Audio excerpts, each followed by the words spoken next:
Se durante la Seconda Guerra Mondiale sentivi uno di questi suoni, significava che avevi pochi secondi per metterti in salvo. Alcuni annunciavano bombardamenti, altri carri armati, altri ancora morte certa. Durante la Seconda Guerra Mondiale, milioni di persone impararono a riconoscere certi rumori. Alcuni davano pochi secondi per reagire, altri nessuna possibilità. Oggi ascolteremo i 10 suoni più terrificanti della guerra. E l'ultimo è quello che i soldati temevano più del nemico stesso.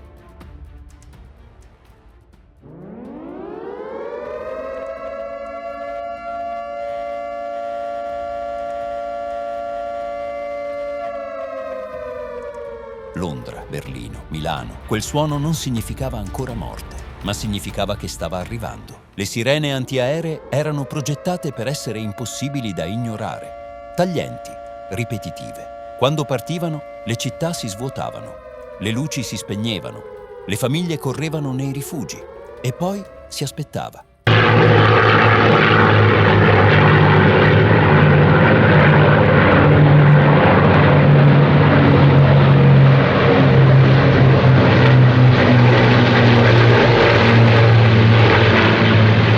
All'inizio è un brontolio, poi diventa un muro di suono. I bombardieri alleati come i B-17 o i Lancaster arrivavano informazioni.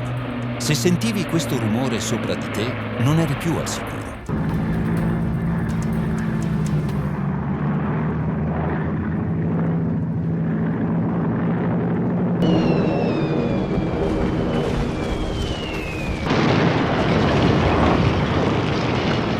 Il suono più temuto al fronte, non l'esplosione, il fischio prima dell'impatto. Quel mezzo secondo in cui capisci che sta cadendo vicino e non sai dove.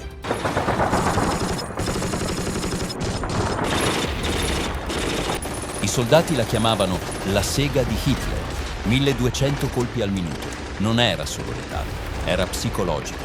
Quel suono continuo faceva credere che ci fossero più mitragliatrici di quante realmente fossero.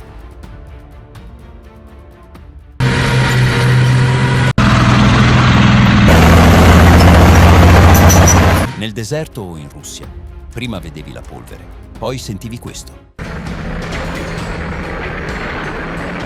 Un carro armato non è silenzioso, è un mostro meccanico che si avvicina lentamente.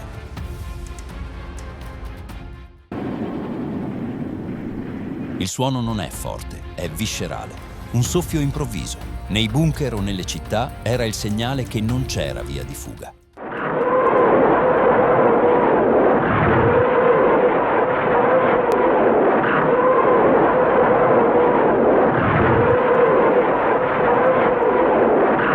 I tedeschi li chiamavano organi di Stalin. Non colpivano uno alla volta, era un urlo collettivo nel cielo. Poi una pioggia di fuoco.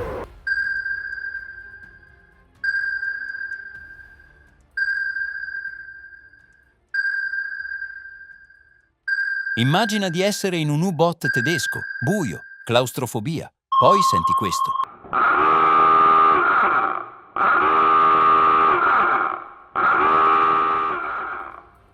Significa che ti hanno trovato.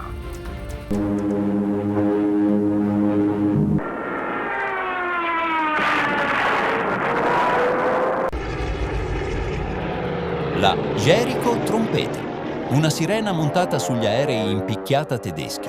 Non serviva a colpire meglio, serviva a terrorizzare. Quel suono in picchiata faceva crollare il morale prima ancora delle bombe.